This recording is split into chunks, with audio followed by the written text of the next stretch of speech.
तो मैं आपको हाइब्रिडाइजेशन पढ़ा रहा था, ठीक है, हाइब्रिडाइजेशन आपको पढ़ा रहा था। तो बेटा हाइब्रिडाइजेशन में पहले हम बेसिक पढ़ रहे थे। अब तुम मुझे ये बताओ, एक एग्जाम्पल हम लेते हैं sp2 का ही, sp2 पढ़ा रहा था ना, sp2 का एग्जाम्पल लेते हैं SO3, ये SO3, ठीक है।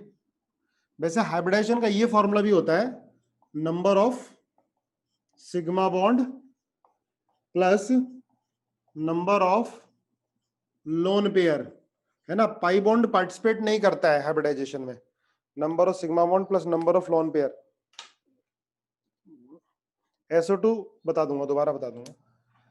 तो number of sigma bond plus number of lone pair hybridization, अगर बेटा ये H का नंबर ये 2 आता है तो हाइब्रिडाइजेशन होती है sp, अगर ये 3 आता है तो sp2 होती है, अगर ये 4 आता है तो sp3 होती है, 5 आता है तो sp3d होती है, 6 आता है तो sp3d2 होती है, और 7 आता है तो sp3d3, है ना। जनरली क्या हमेशा ही इससे निकालेंगे हाइब्रिडाइजेशन, स्ट्रक्चर बनाओगे number of sigma bond plus number of lone pair, है ना। एक और होता है 2 से डिवाइड करना, है ना, DsP2 के लिए 4, लेकिन DsP2 इसमें नहीं आनी, वो कोऑर्डिनेशन कंपाउंड में आनी है। देखो, तो जैसे ये SO3 है, तो इसमें अगर किसी कोई भी 2 बॉन्ड है, 2 बॉन्ड में एक सिग्मा होता है एक पाई होता है, एक सिग्मा होता है एक पाई होता है, एक सिग्मा होता है एक पाई होता है। तो इसमें क्या है, 3 सिग्मा बॉन्ड है और 0 लोन पेयर है सल्फर पर। तो 3 का मतलब हाइब्रिडेशन क्या होगी, sp2 हो गई। 3 का मतलब हाइब्रिडेशन sp2 हो गई। क्लियर है। अब आपको ये बताना है, क्वेश्चन ये बताना है कि जो 3 पाई बॉन्ड है इनका नेचर बताना है कि ये तीनों पी पाई होंगे, या पी पाई डी पाई होंगे, या डी पाई होंगे। पी पाई का मतलब पी ऑर्बिटल से बन रहे हैं, या पी डी ऑर्बिटल से बन रहे हैं, या डी ऑर्बिटल से बन रहे हैं। चलो देखते हैं कौन कौन बता पाता है। हाइब्रिडेशन तुम्हें मालूम चल गई, हाइब्रिडेशन क्या है इसकी, sp2 है, क्योंकि hybridisation number of sigma bond plus number of lone pair. अगर number of sigma bond number of lone pair 3 आते हैं तो हाइब्रिडेशन क्या होती है, sp2 होती है। अब आपको नेचर ऑफ बॉन्ड बताना है, तो बेटा बेसिक मेथड अपनाना पड़ेगा, जो मैंने आपको पिछली क्लास में बताया था, है ना। चलो जरा जल्दी करो, मैं 2 मिनट का समय देता हूं। आप लोगों को तीनों पाई बॉन्ड का नेचर बताना है। देखो, अब बेसिक मेथड एक बार देख लो, जिसको SO2 समझ में नहीं आया था। देखो हाइब्रिडेशन इसकी sp2 है, आप ग्राउंड स्टेट कॉन्फ़िगरेशन लिख लो जरा मेरे साथ साथ सल्फर का, है ना। 1s2 2s2 2p6 3s2 3px2 3py1 3pz1 और 3d0, ठीक है। कोई भी आप डी ले लो, दूसरा डी, क्योंकि डी कितने होते हैं, 5 होते हैं, ठीक है। ये 0 और आगे 3 0, है ना। ग्राउंड स्टेट कॉन्फ़िगरेशन तुमने लिख लिया। अब आप देखो, सुनो ध्यान से, इसके अंदर कितने बॉन्ड बन रहे हैं, 1 2 3 4 5 6 बॉन्ड बन रहे हैं। तो सल्फर के पास 6 अनपेयर्ड इलेक्ट्रॉन होने चाहिए, है ना। पर अभी अनपेयर्ड कितने बेटा, 2 अनपेयर्ड है सल्फर के पास सिर्फ, लेकिन कितने अनपेयर्ड होने चाहिए, 6 अनपेयर्ड होने चाहिए। तो आप ये बताओ, एक क्वेश्चन और बनता है कि SO3 में सल्फर कौन सी एक्साइटेड स्टेट में जाकर हाइब्रिडेशन करेगा, ग्राउंड में, फर्स्ट में, सेकंड में, या थर्ड में। जरा आंसर दो मुझे। रोहित कह रहा है सेकंड में, सब लोग सेकंड में बोल रहे हैं, फर्स्ट में भी कुछ बोल रहे हैं। बिल्कुल देखो, गहराई तक समझने की कोशिश करा करो बेटा, ये गलती छोटे छोटे को, इतना आसान पेपर आता है और छोटी छोटी गलती मत करो। सेकंड में, सेकंड, थर्ड, यशिका बोल रही है थर्ड। चलो देखते हैं। आप first excited state, first ES देखो, फर्स्ट एक्साइटेड स्टेट क्या होगी बेटा, इसके अंदर ये इलेक्ट्रॉन, पहला पेयर्ड इलेक्ट्रॉन ये यहां से निकलेगा और कहां जाएगा, यहां चला जाएगा, ठीक है। अब 1 2 3 4 हो गए फर्स्ट एक्साइटेड स्टेट में, तो किस में जाएगा, अब सेकंड में। तो यहां से पहला पेयर्ड 3s का इलेक्ट्रॉन यहां से निकलेगा और कहां जाएगा, डी में। अब देखो आप, एक ये कितने अनपेयर्ड हो गए टोटल, 1 2 3 4 5 6, 2 तो डी में है, 3 पी में है। अब हाइब्रिडेशन क्या आई है इसकी, sp2 आई है। सिग्मा बॉन्ड तो 3 है ना, सिग्मा बॉन्ड किससे बनता है, हाइब्रिड ऑर्बिटल की ओवरलैपिंग से। सक्षिमा गुप्ता फर्स्ट क्यों बेटा, थर्ड, ये सेकंड एक्साइटेड स्टेट में जाएगा, ठीक है ना, सेकंड एक्साइटेड स्टेट में जाएगा ये। अब देखो, सेकंड एक्साइटेड स्टेट में भेज दिया हमने, तो 1 2 3 4 5 6 ये सबको आता है ना, second excited state, ground state, सबको पता है ना, ये पूछ लेना नहीं आया तो समझ में। देखो तो फर्स्ट एक्साइटेड स्टेट में किस में जाएगा, सेकंड में जाएगा, तो 1 2 3 4 5 6 अनपेयर्ड इलेक्ट्रॉन हो गए। अब आप देखो इसके अंदर हाइब्रिडेशन sp2 है, तो भाई एक s और 3 p इंटरमिक्स हो जाएंगे, तो ये sp2 हाइब्रिड ऑर्बिटल बन जाएंगे 3, एक एक इलेक्ट्रॉन इसमें आ जाएगा, ये भी sp2, ये भी sp2, ये भी sp2। समझने की कोशिश करना, क्योंकि मैंने एक ही में स्ट्रक्चर बनाऊंगा, पूरी होच पोच होगी, समझना ध्यान से कि कैसे पी पाई होगा, कैसे पी पाई डी पाई, है ना। थोड़ा तुम लोग थोड़ा सुंदर बना लेना। अब आप देखो ये सल्फर है बेटा, इसमें ये हाइब्रिड ऑर्बिटल, इसमें एक अनपेयर्ड, ये हाइब्रिड ऑर्बिटल एक अनपेयर्ड, ये हाइब्रिड ऑर्बिटल एक अनपेयर्ड, और कौन सा हाइब्रिड है, sp2, ये sp2 है, ये भी sp2 है सल्फर का, और ये भी क्या है, sp2 है। ठीक है, इसके बाद 3 इलेक्ट्रॉन इसके p में है ना, ये अनहाइब्रिडाइज, ये क्या है, अनहाइब्रिडाइज्ड। इनसे तो क्या बनेगा, इनसे बनेगा भाई पाई बॉन्ड, और ये इंटरमिक्स होके 3 एटॉमिक ऑर्बिटल इंटरमिक्स हुए, 3 ही हाइब्रिड ऑर्बिटल बने, और क्या बोलते हैं इनको, हाइब्रिडाइज। हाइब्रिडाइज तो हमेशा क्या बनाएगा, सिग्मा बॉन्ड बनाएगा। अब देखो ऑक्सीजन है 3, और ऑक्सीजन में कितने अनपेयर्ड होते हैं, 2 अनपेयर्ड होते हैं, है ना। ऑक्सीजन 3 है, ऑक्सीजन में कितने, ये ऑक्सीजन है, ठीक है, इसमें एक पी में इलेक्ट्रॉन होगा, वो ओवरलैप करेगा तो सिग्मा बॉन्ड बनेगा, और एक पी में और इलेक्ट्रॉन होगा, ठीक है, और सल्फर में पी में इलेक्ट्रॉन है, चलो पी में ले लो, ये पीजेड है, और ऑक्सीजन में एक पी में है, इनमें ओवरलैपिंग होगी तो क्या बनेगा, सिग्मा बॉन्ड। तो ये क्या होगा बेटा, पी पाई और पी पाई। इतनी बात समझ में आई। पीजेड में इलेक्ट्रॉन सल्फर में है, ऑक्सीजन के भी 2 अनपेयर्ड होते हैं, एक पी तो ओवरलैप कर गया, सिग्मा बॉन्ड बना लिया, एक पी लेटरल ओवरलैपिंग करेगा, ऑक्सीजन का पी, सल्फर का पी, ऑक्सीजन का 2p होगा, सल्फर का क्या होगा 3p, तो ये बॉन्ड बनेगा पी पाई पी पाई। अब देखो सल्फर में पी तो खत्म हो गया, है ना, अब दोनों डी बचेंगे। सर सीओ में डेटिव बॉन्ड अभी बताऊंगा, पहले इसे समझ लो। अब देखो दूसरा इधर ऑक्सीजन ले लो, तो एक ऑक्सीजन में ये पीपी ओवरलैपिंग होगी, ऑक्सीजन के 2 पी ऑर्बिटल होंगे, एक में तो सिग्मा बॉन्ड बन गया, और दूसरा जो पी होगा वो क्या करेगा, वो सल्फर के डी ऑर्बिटल से, है ना, अब तो डी में ही है ना इलेक्ट्रॉन सिर्फ, अब तो इलेक्ट्रॉन डी में, तो जो दूसरा ये डी ऐसे बना लो, डी है ना, ये डी, तो ये इसके साथ ओवरलैप करेगा, तो सल्फर का डी इसका पी, तो क्या बनेगा, ये पी पाई डी पाई। ऐसे ही दूसरा ऑक्सीजन, तो ये तो सिग्मा बॉन्ड, और दूसरा जो पी है वो सल्फर का जो दूसरा डी होगा उसमें इलेक्ट्रॉन होगा, तो ये बॉन्ड बनेगा, तो ये भी क्या होगा, पी पाई डी पाई। आई बात समझ में सबको। तो बेटा SO3 में लिख लो अलग से, थोड़ा बना के नोट्स में थोड़ा अच्छा सा लिख लेना, ताकि बाद में रिवीजन करते हो तुम्हें याद रह जाए। एक तो पी पाई और बाकी पी पाई, बाकी पी पाई डी पाई, पी पाई डी पाई, ठीक है। तो SO3 में एक तो पी पाई होता है, और एक पी पाई डी पाई होता है, जरा नोट कर लो। अच्छा ये ध्यान रखना, बॉन्ड लेंथ बॉन्ड एनर्जी सब सेम होती है इनकी, क्योंकि रेजोनेंस करते रहते हैं, सारे बॉन्ड की बॉन्ड एनर्जी और बॉन्ड लेंथ सेम होती है। और हाइब्रिड बॉन्ड क्या होता है, इक्विवेलेंट होता है, क्योंकि सारे एटम सेम अटैच हैं। जो स्टेटमेंट बोलता हूं लिख लिया करो। SO3 के देखो ये पी पाई ये पी पाई डी पाई है, तो बॉन्ड क्या होना चाहिए, अलग होना चाहिए, है ना, बॉन्ड एनर्जी अलग होनी चाहिए, पर सबकी बॉन्ड एनर्जी सेम होती है, ठीक है ना, सबकी बॉन्ड एनर्जी सेम लिख लो। और जो ये सिग्मा बॉन्ड बन रहे हैं, तो ये इक्विवेलेंट हाइब्रिड ऑर्बिटल होंगे, सब में S और P कैरेक्टर सेम होगा सारे में, क्लियर है। हाइब्रिडेशन क्या होगी, sp2 हो गई। चलो अब SO3 क्या होता है, प्लेनर स्ट्रक्चर है ये भी, हाँ मोल आएगा, मोल सर करा रहे हैं, मोल आएगा, और बहुत अच्छा करा रहे हैं, मैंने भी क्लास देखी है, साथ साथ करते जाना जरूर। हाँ इक्विवेलेंट क्या होता है फिर बता देता हूँ दोबारा। देखो इसके बाद हेडिंग डालो sp3 हाइब्रिडेशन, sp3 है ना, जैसे एग्जांपल आपका CCl CH4 हो गया, CCl4 हो गया, CH4 है, समझना ध्यान से, Cl है, CCl4। देखो हाइब्रिडेशन sp3 है, ये चारों sp3 हाइब्रिड ऑर्बिटल होंगे और इक्विवेलेंट होंगे, इक्विवेलेंट हाइब्रिड ऑर्बिटल।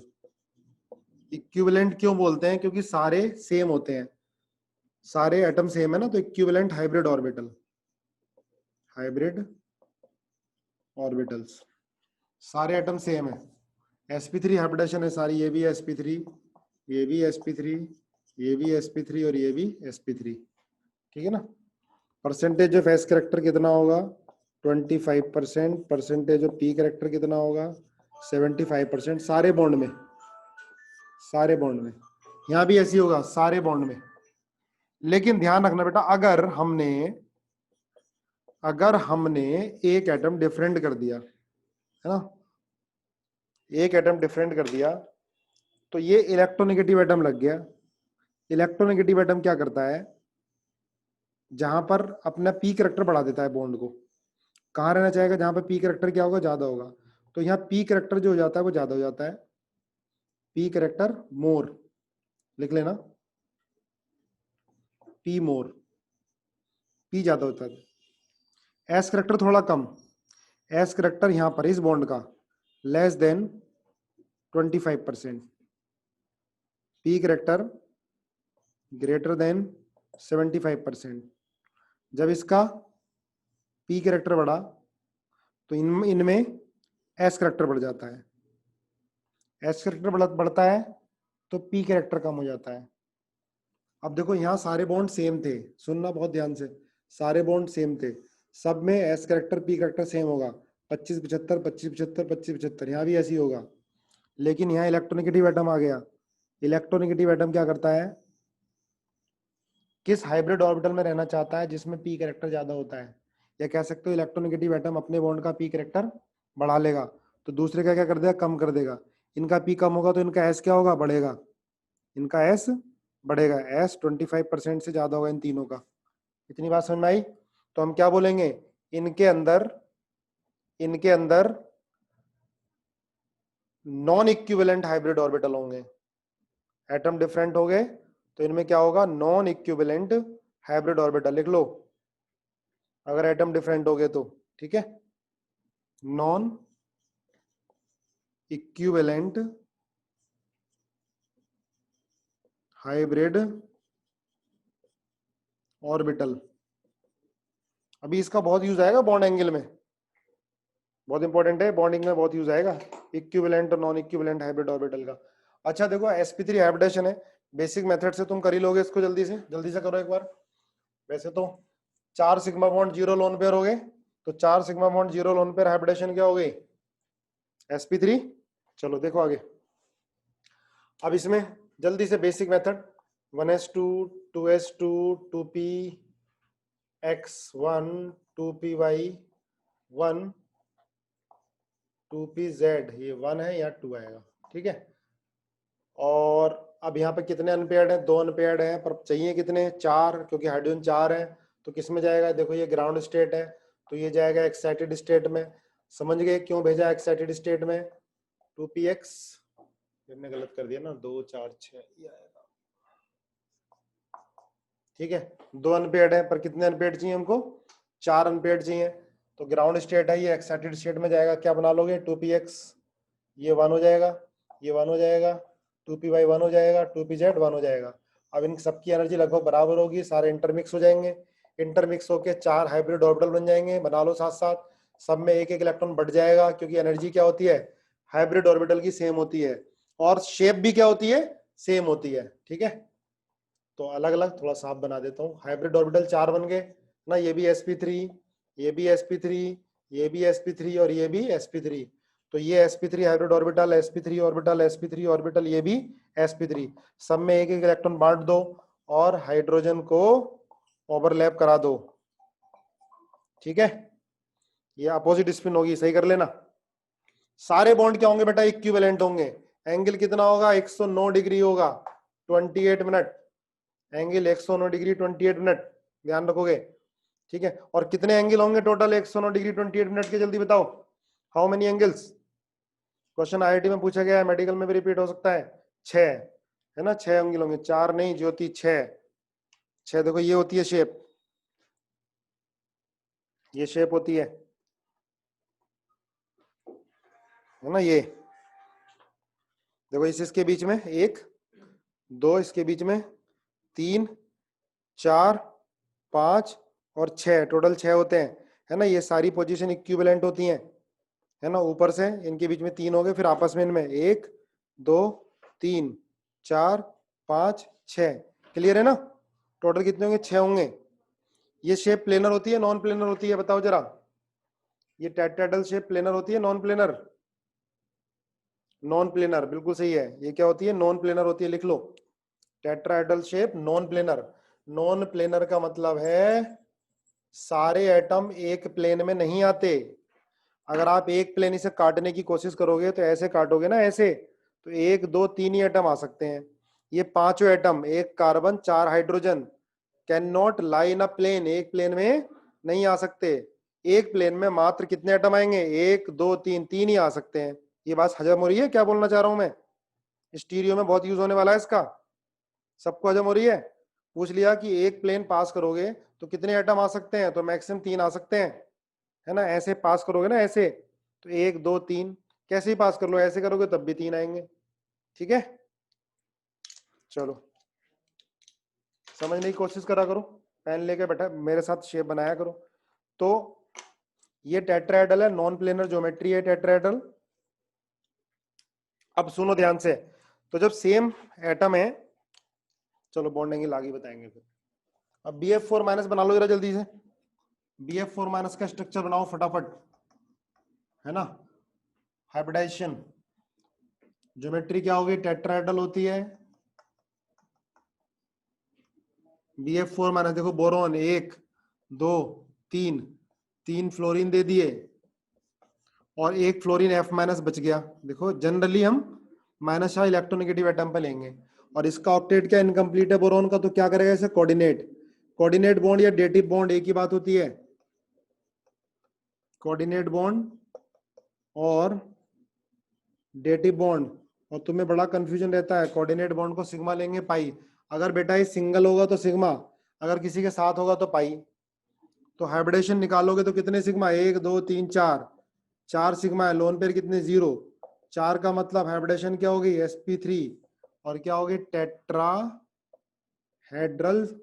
ज्योमेट्री, ठीक है। सिग्मा कैसे होगा, सिंगल बॉन्ड है ना बेटा, 2 एटम में एक ही बॉन्ड है तो सिग्मा ही होगा।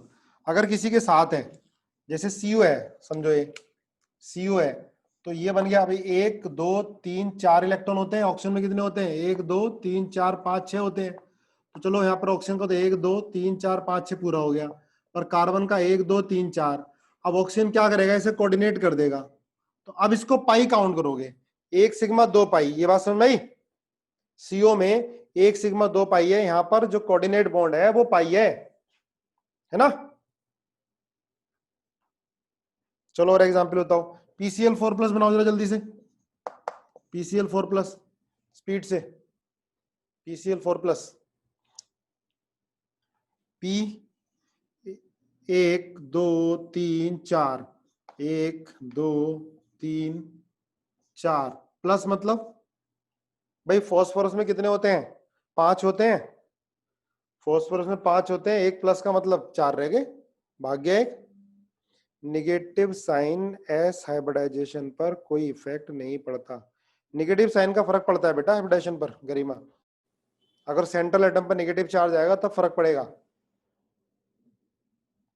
लिख लिया, कितने सिग्मा बॉन्ड हो गए, 1 2 3 4, 4 सिग्मा बॉन्ड, 0 लोन पेयर। 4 का मतलब हाइब्रिडेशन क्या हो गई, sp3 हो गई, sp3। CO में हाइब्रिडाइजेशन नहीं बताते हैं, CO देखो हाइब्रिडाइजेशन स्टार्ट ही होती है poly atomic molecule, poly atomic molecule में, जिसमें एटम 3 या 3 से ज्यादा होंगे, ठीक है। HCl HBr है जो डायटोमिक मॉलिक्यूल में, उनमें हाइब्रिडाइजेशन का कोई मीनिंग नहीं होता। हाइब्रिडाइजेशन का कंसेप्ट ही आया पॉली एटॉमिक मॉलिक्यूल की शेप को एक्सप्लेन करने के लिए, ठीक है ना। CO है डायटोमिक मॉलिक्यूल, ये तो वैलेंस बॉन्ड थ्योरी से एक्सप्लेन हो जाता है, और ये लीनियर शेप है इसमें, चाहे HCl है। एंड हाँ, डायटोमिक मॉलिक्यूल तो हमेशा लीनियर ही होंगे। भाई N2, O2, C2, B2, ठीक है, डायटोमिक मॉलिक्यूल हमेशा क्या होंगे, लीनियर होंगे। तो हाइब्रिडाइजेशन का कंसेप्ट तो किसके अंदर है, पॉलीएटॉमिक मॉलिक्यूल के लिए। तो CO में there is no meaning of hybridization. ये बात क्लियर है। अच्छा, हाइब्रिडेशन का निकालने एक तरीका और होता है। एक तो देखो बेसिक मेथड हो गया, एक हो गया number of sigma bond plus number of lone pair.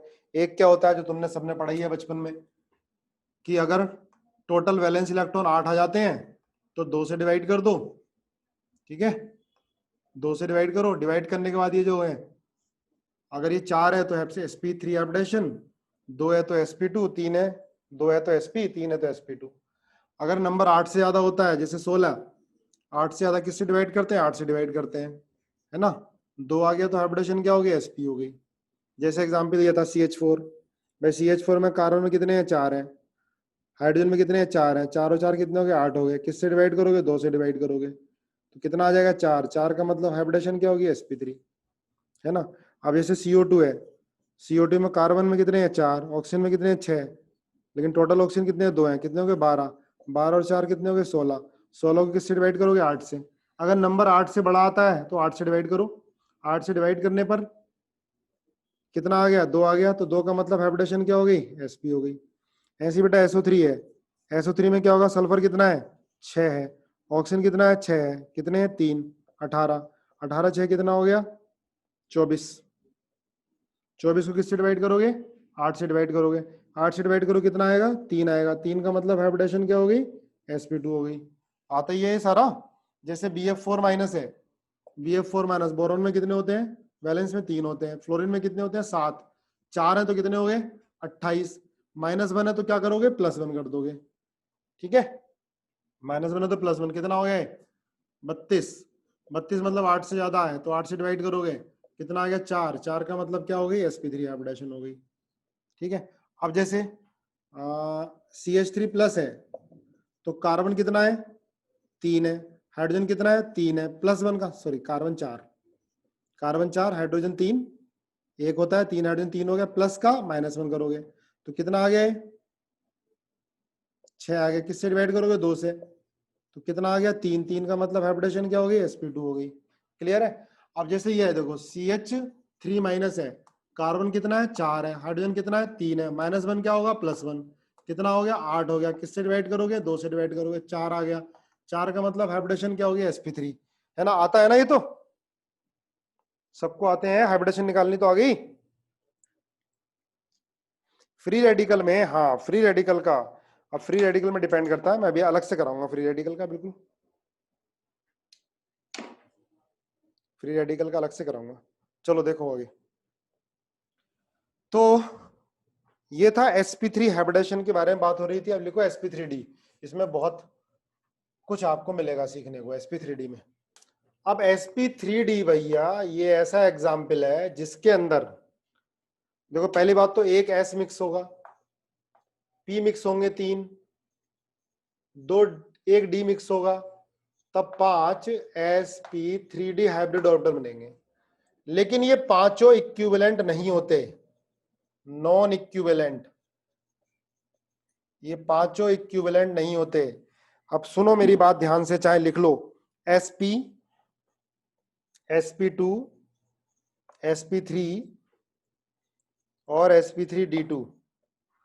अगर एटम सेम है, लिख लो जरा, अगर एटम सेम है तो इक्विवेलेंट हाइब्रिड ऑर्बिटल होते हैं, इक्विवेलेंट हाइब्रिड ऑर्बिटल होते हैं, ठीक है, इक्विवेलेंट हाइब्रिड ऑर्बिटल होते हैं अगर एटम सेम है। तो इन हाइब्रिडेशन में sp, sp2, sp3, sp3d2, ठीक है।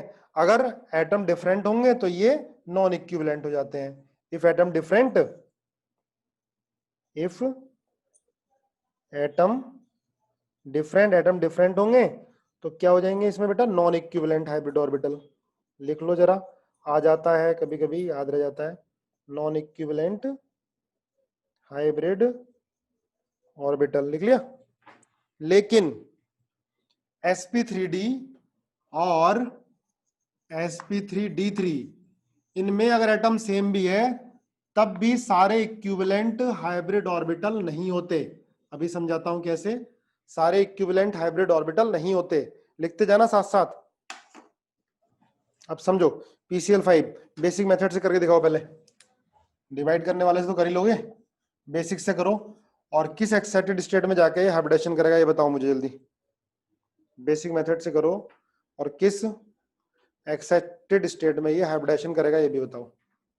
फर्स्ट में करेगा, है ना। फास्फोरस में होता है 1s2 2s2 2p6 3s2 3px1 3py1 3pz1 3dz square 0, जरूरत पड़ता है तो dx² - y², 5 ऑर्बिटल होते हैं। तो देखो इसमें 1 2 3 अनपेड इलेक्ट्रॉन है। अब सुनो, 5 Cl है तो 5 अनपेड चाहिए। हमारे पास सिर्फ 3 ही अनपेड है, हमें चाहिए कितने? 5 अनपेड चाहिए, ठीक है। अब ध्यान रखना, जब ये 3 अनपेड इलेक्ट्रॉन Cl के साथ बॉन्डिंग बनाने की कोशिश कर रहे होंगे तो उसमें एनर्जी इतनी रिलीज हो जाती है कि ये एक्साइटेड स्टेट में पहुंचा देता है इसको। तो वैसे में देख के मालूम चल रहा है कि भाई 5 चाहिए, 3 ही है, तो ये पहली एक्साइटेड स्टेट में जाएगा, फर्स्ट एक्साइटेड स्टेट में जाएगा और पहुंचा दो इसे 1s2 2s2 2p6 3px1 3s1 3px1 3py1 3pz1 3dz square 1। अब देखो कितने अनपेड हो गए भाई, टोटल 5 अनपेड इलेक्ट्रॉन हो गए। अब ये पांचों इंटरमिक्स होंगे, एस पी, ये पांचों इंटरमिक्स होंगे, ध्यान रखना। ये पांचों इंटरमिक्स होके कितने हाइब्रिड ऑर्बिटल बनाएंगे? 5 ही बनाएंगे। ये 5 ही हाइब्रिड ऑर्बिटल बनाएंगे, 1 2 3 4 5, पांचों में एक एक इलेक्ट्रॉन चला जाएगा। ये बना लो फास्फोरस, है ना। एक ये हाइब्रिड ऑर्बिटल, एक ये हाइब्रिड ऑर्बिटल, एक ये हाइब्रिड ऑर्बिटल, ये और ये, एक एक इलेक्ट्रॉन दे दो इसमें। अब Cl में इलेक्ट्रॉन अनपेड किस में होता है? 3p में, तो 3p ओवरलैप कर जाएगा इसके साथ, Cl का 3p ओवरलैप कर जाएगा।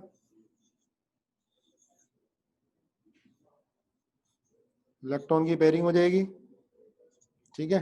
हाइपरवैलेंट कंपाउंड बना लेगा ये इजिली, है ना। ऐसे बना दो इसको, Cl Cl Cl और ये Cl और ये Cl। देखो बेटा ये दोनों समझना ध्यान से।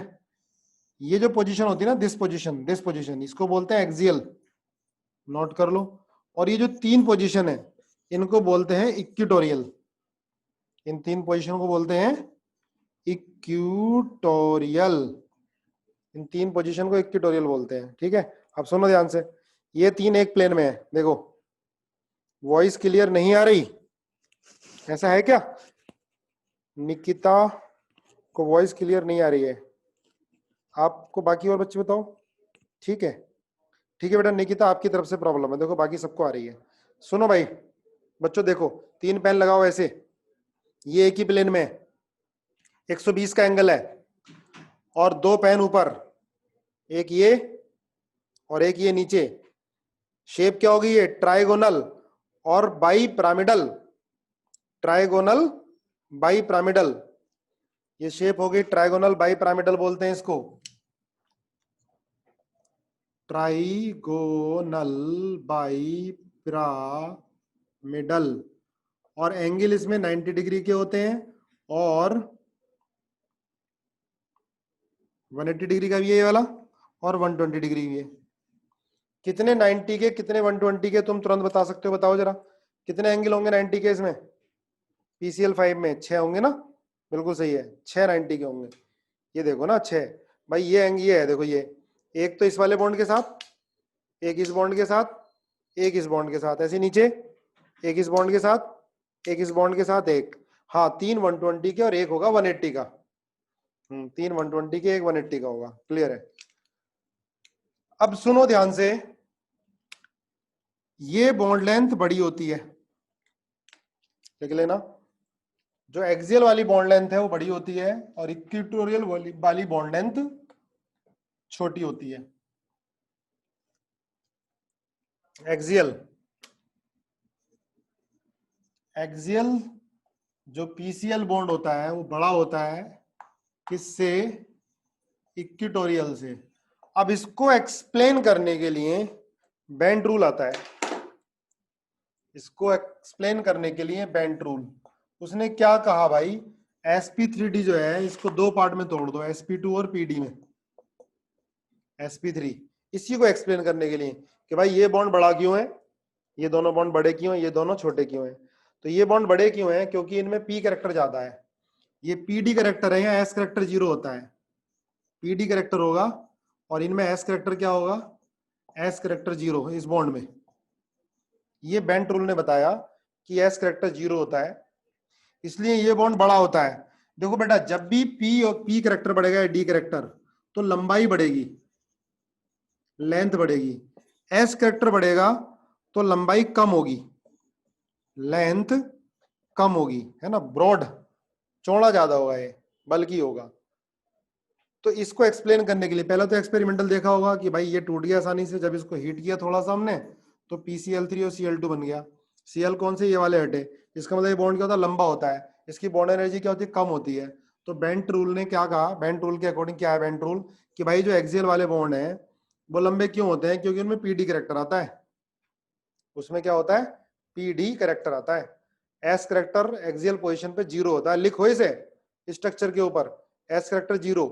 इसीलिए, हाँ, इसीलिए इलेक्ट्रोनिगेटिव एटम को हम एक्सियल पोजीशन पर रखते हैं, क्योंकि इलेक्ट्रोनिगेटिव एटम किस ऑर्बिटल में रहना चाहेगा, जहां पी कैरेक्टर ज्यादा होता है। ठीक है, इसको लिख लो, most electronegative atom always, most electronegative atom always placed on axial position in trigonal bipyramidal geometry. ये भी लिख लेना साथ में, इन ट्राइगोनल बाइपिरामिडल ज्योमेट्री, क्योंकि एक्सियल इक्वेटोरियल का नाम ही आएगा ट्राइगोनल बाइपिरामिडल ज्योमेट्री में। ट्राइगोनल बाइपिरामिडल ज्योमेट्री में इलेक्ट्रोनेगेटिव एटम को हमेशा कहां रखोगे, इक्वेटोरियल पोजीशन में, सॉरी एक्सियल पोजीशन में। सुनील अत्री पूछ रहा है क्या हाइब्रिडेशन को ब्रेक कर सकते हैं सिर्फ sp3d। ये भी एक्सप्लेनेशन है, हाइपोथेटिकल एक्सप्लेनेशन है, इसको एक्सप्लेन करने के लिए कि भाई एक्सियल बॉन्ड लेंथ इक्वेटोरियल से ज्यादा क्यों होगी। ठीक है ना। अब देखो, अगर ये आता है ना भाई PF2Cl3 या PF3Cl2, इन दोनों का स्ट्रक्चर पूछ लिया, बनाओ जरा, कैसे बनाओगे, है ना, कई बार पूछा गया है, बना के देखो इसका स्ट्रक्चर फटाफट। ये है P, ये इलेक्ट्रोनेगेटिव एटम कहां रखोगे, इक्वेटोरियल पोजीशन पर। मोर इलेक्ट्रोनेगेटिव एटम कहां रहेगा, सॉरी एक्सियल, मोर इलेक्ट्रो नेगेटिव एटम कहां रहेगा, एक्सियल पोजीशन पर, इसको याद रखना। मोर इलेक्ट्रोनेगेटिव एटम कहां रहेगा, एक्सियल पोजीशन पर रहेगा। देखो इसमें क्या आ जाएगा, P, F को तो बेटा पहले रखोगे, फिर ये, और ClCl यहां पर, ये सॉरी F ये, फिर ClCl आ गई। ठीक है, वैसे तो कहीं भी रखोगे क्या फर्क पड़ रहा है, ये आएगा ClF3 का। अच्छा ये देखो ऐसे ही PCH3 का होल थ्राइस और CF3 का होल ट्वाइस बना जाना। इसका स्ट्रक्चर बनाओ। देखो CF3 ज्यादा इलेक्ट्रोनेगेटिव है, इनको तुम एक्सियल पोजीशन पे लोगे CF3, और CH3 को कहां लोगे आप, इक्वेटोरियल पोजीशन पे लोगे। ठीक है भाई, बना लो जरा। देखो जब ट्राइगोनल पिरामिडल की बात करते हैं ना, सुनना ध्यान से, जैसे ये है I3 माइनस है, समझना ध्यान से, I3 माइनस है, XCF2 है, SF4 है, बड़ी इंपॉर्टेंट ज्योमेट्री है इसकी, I3 माइनस, तो I3 माइनस I यहाँ बीच में ले लिया सर, PF3Cl3 का ट्रांस आइसोमर। देखो I3 1 2 1 2 3 4 5 6 7 और एक -4 8 है ना, और ये I लग जाता है। अब इसकी हाइब्रिडेशन निकालोगे तो कितना आएगा, सिग्मा बॉन्ड, 2 सिग्मा बॉन्ड है, लोन पेयर कितने, 3 लोन पेयर है, तो हाइब्रिडेशन क्या आ गई, sp3d आ गई। तो बेटा ज्योमेट्री, ज्योमेट्री तो क्या होगी इसकी, ट्राइगोनल बाइपिरामिडल, लेकिन जो एक्चुअल शेप होगी या एक्चुअल ज्योमेट्री या करेक्ट ज्योमेट्री वो लीनियर होती है। करेक्ट ज्योमेट्री क्या होती है? लीनियर होती है ना। अब लीनियर क्यों होती है समझना ध्यान से, क्योंकि लोन पेयर कहां रहना चाहता है? इक्विटोरियल पोजीशन पर। अब आप बोलोगे कि लोन पेयर इक्विटोरियल पोजीशन पे क्यों रहना चाहता है, तो एक नोट डाल के लिखो, लोन पेयर हमेशा उस ऑर्बिटल में रहेगा जहां एस करेक्टर मोर होगा, जहां एस करेक्टर मोर होगा, उस हाइब्रिड ऑर्बिटल में रहेगा जहां एस करेक्टर ज्यादा होगा। इसको लिखो, ये भी बेंट रूल है, it is also bent rule, note करो। लोन पेयर, देखो इलेक्ट्रोनेगेटिव एटम तो कहां रहना चाहता है? जहां पी करेक्टर ज्यादा है। ये रूल है, कुछ बहुत काम आने वाले हैं आगे बॉन्ड एंगल में, आपको याद नहीं करना पड़ेगा। और लोन पेयर कहां रहना चाहता है? जहां एस करेक्टर ज्यादा होगा, जहां पर एस करेक्टर ज्यादा होगा। ठीक है भाई, आप ऐसे समझो, देखो जैसे बॉन्ड पेयर है, समझना, जैसे बॉन्ड पेयर है, जो बॉन्ड पेयर है, तो बॉन्ड पेयर तो दो एटम के बीच में फंसा होता है इलेक्ट्रॉन। बॉन्ड पेयर मतलब ये बॉन्ड पेयर है ना, तो ये दो एटम के बीच में फंसा हुआ है। लेकिन लोन पेयर जो है भाई, लोन पेयर एक एटम पर है, तो लोन पेयर कोशिश करेगा भाई एटम के पास रहे, है ना। और एटम के पास क्या होता है? एस ऑर्बिटल, जहां एस करेक्टर ज्यादा होगा, है ना। इसलिए लोन पेयर कहां रहना चाहेगा? एस ऑर्बिटल में रहना चाहेगा। ठीक है भाई, कोई वो दो एटम के बीच में तो फंसा नहीं है, तो अपने आप को होल्ड रखने के लिए लोन पेयर कहां रहना चाहेगा? एटम के पास। और एटम के पास किस ऑर्बिटल में ज्यादा सेफ रहेगा? जहां पर एस करेक्टर ज्यादा होगा। ठीक है ना, ये बात लिख ली? लिख लो, किसी भी लैंग्वेज में नोट कर लो इसे। लोन पेयर कहां रहना चाहेगा? उस ऑर्बिटल में जिसका एस करेक्टर ज्यादा होगा। क्लियर है ना? ये भी कह सकते हैं also lone pair consume more space. चलो आ जाओ, अब देखो इक्विटोरियल पोजीशन पे। अब मैंने क्या बताया था? sp3d को स्प्लिट कर दिया था, sp2 और pd। तो भाई यहां तो क्या होता है? pd करेक्टर होता है, तो लोन पेयर यहां तो आएगा नहीं। लोन पेयर कहाँ आएगा? जहां पर एस करेक्टर ज्यादा होगा, इसलिए कहा था इक्विटोरियल पोजीशन पर आता है। दूसरी बात, lone pair repulsion, lone pair bond pair repulsion minimum हो जाते हैं। तो ट्राइगोनल बाई पिरामिडल ज्योमेट्री, सुनो ध्यान से, ट्राइगोनल बाई पिरामिडल ज्योमेट्री में लोन पेयर इक्विटोरियल पोजीशन पर आएगा। तो ये ज्योमेट्री तो ट्राइगोनल बाई पिरामिडल है ना, लेकिन एक्चुअल शेप क्या है बेटा इसका? लीनियर है। ऐसे ही एक्सीएफ टू में सेम ही होता है। एक्चुअल शेप क्या आती है इसकी? लीनियर। मैं टेबल भी बनाऊंगा इसकी बिल्कुल पूरी तरह से, है ना। ज्योमेट्री कितनी है इसकी? ट्राइगोनल बाई पिरामिडल, पर एक्चुअल शेप क्या है इसकी? लीनियर है, लीनियर एक्चुअल शेप। चलो देखो, अगर SF4 है, देखो एफ एफ एफ एफ 1 2 3 4 और लोन पेयर, इक्विटोरियल पोजीशन पे लोन पेयर, कौन सी शेप होती है? सीसो, है ना, सीसो। देखो ये जो बॉन्ड होता है ना बेटा, ये बॉन्ड 180 से कम होता है, ये वाला, है ना, 180 से कम, लेस देन 180। ठीक है ना। और ये वाला जो बॉन्ड होता है, ये लेस देन 90 डिग्री, लिख लेना, आ जाता है कि लोन पे थोड़ा सा डिस्टोर्ट कर देगा इधर। वैसे 180 होना चाहिए, पर 180 से कम होता है, और ये 90 से कम होता है। ज्योमेट्री कौन सी है इसमें? एसिमेट्रिक रिपल्शन भी बोल सकते हैं। ज्योमेट्री कौन सी है भाई इसमें? Trigonal bipyramidal. पर एक्चुअल ज्योमेट्री या करेक्ट ज्योमेट्री या शेप क्या बोलेंगे इसमें? सीसो। ये हम sp3d हाइब्रिडेशन की बात कर रहे हैं। sp3 हाइब्रिड और हाइब्रिडेशन में लोन पेयर हमेशा कहाँ आएगा? इक्विटोरियल पोजीशन पर आएगा। ठीक है, चलो ऐसी देखो, ये ClF3, ClF3 में ये स्ट्रक्चर होता है इसका। ये लोन पेयर कहाँ होगा? ये यहाँ पर, इन पोजीशन पर, इन पर, है ना, ये लोन पेयर हो गए। इक्विटोरियल पोजीशन पर कौन सी शेप होती है? T shape. हाइब्रिडेशन क्या होगी? sp3d होगी इसके अंदर। ठीक है, sp3d। थोड़ी सी बेंड तो होती है, एग्जैक्ट 180 का एंगल नहीं होगा इसमें भी। ClF है। चलो इसके बाद लिखो, तो जो जो पॉइंट है ध्यान रखना, दिमाग में रखना पढ़ते हुए अच्छे से। बेंटो शेप क्या होती है? अब sp3d2 हाइब्रिडाइजेशन, एग्जाम्पल SF6 किस एक्साइटेड स्टेट में जाके होगी?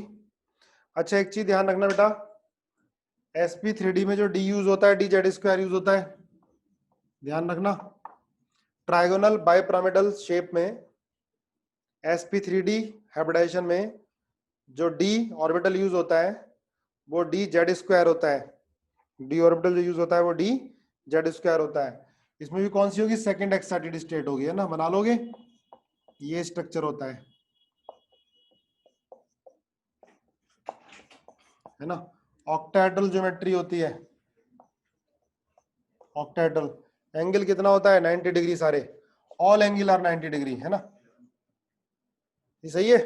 90 के अलावा कुछ और, हाँ स्क्वायर बाइपिरामिडल ही बोलते हैं, बिल्कुल सही है भाई, स्क्वायर बाइपिरामिडल। ऐसे देखो, ये स्क्वायर बना लो, है ना, स्क्वायर बना लो ये, इसके ऊपर एक ये बॉन्ड, एक ये बॉन्ड। अब इनको मिलाओगे तो क्या बनेगा? पिरामिडल, है ना। फेस कितनी होंगी बता सकते हो? फेस कितनी अगर पूछ लिया, ये स्क्वायर बाइपिरामिडल ज्योमेट्री है, ऑक्टाहेड्रल ज्योमेट्री, कितनी फेस होंगी? हाँ 180 का एंगल भी आएगा, सही है रोहित, 180 का भी होगा और 90 के होंगे। 90 के कितने होंगे जरा बताओ? हाँ फेस होंगी 8, बिल्कुल सही है। 90 के एंगल कितने होंगे? 6 होंगे? 8 होंगे ना यार। 90 के 12, बिल्कुल सही है 12। एक 2 3 4 ऐसे नीचे, 5 6 7 8 और ये आपस में, है ना, 12 होंगे। 90 के एंगल 12 होंगे, नहीं आया समझ में, है ना। ऑक्टाहेड्रल। अब नीचे स्क्वायर बनाओ, एक बॉन्ड ऊपर एक बॉन्ड नीचे, आ गया, देख लो ध्यान से। और देखो फेस कितनी होंगी? फेस होंगी 8। इसको और इसको मिलाओ आपस में, ये जो कोने हैं ना इसके ऊपर, ये और ये आपस में जोड़ो, ऐसे ये और ये जोड़ो आपस में, ये और ये जोड़ो आपस में, ये और ये ऐसे नीचे, ये और ये आपस में जोड़ना, ये और ये जोड़ना, ये और ये, तो 4 फेस तो आगे ऊपर बनेंगी और 4 बनेंगी नीचे, 8 फेस होंगी टोटल। शेप के बारे में थोड़ा अच्छे से पढ़ना, एनसीईआरटी से पढ़ोगे पूरा, वेस्पर थ्योरी अच्छे से करोगे, है ना। कल वैसे मैं कंप्लीट कर दूंगा, लेकिन एनसीईआरटी की लाइन टू लाइन पढ़ना, कुछ ना कुछ आपको अलग ही मिलेगा।